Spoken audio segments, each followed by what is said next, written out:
he already is starting to learn how to make up his own language to do this. And you can always make up words if you're a lyricist like David Sr.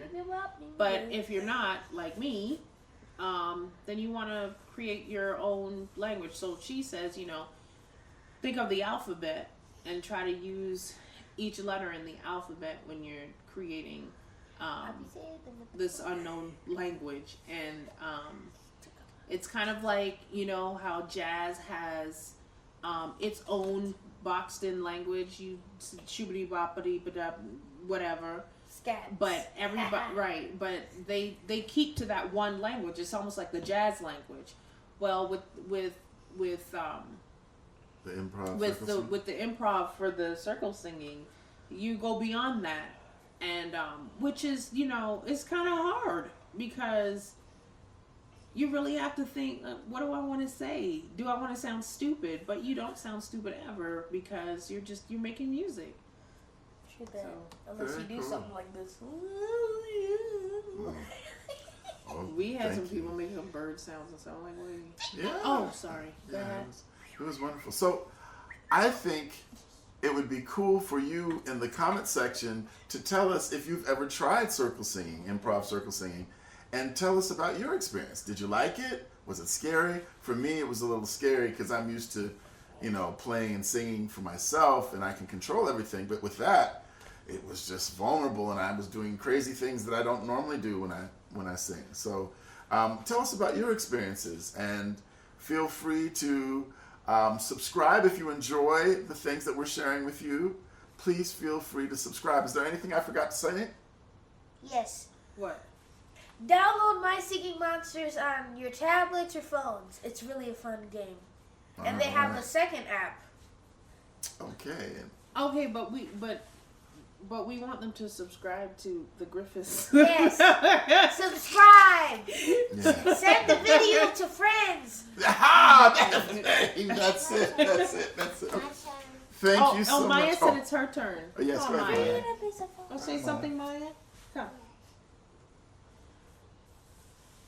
Just kick me in the butt. Say something, Maya. Go ahead, Maya. Go ahead. You don't know? Okay. Yeah? Okay. Well, next time, Maya, you can. You know what? Why don't you tell them goodbye for us on the count of 3? 1, 2, 3. Bye.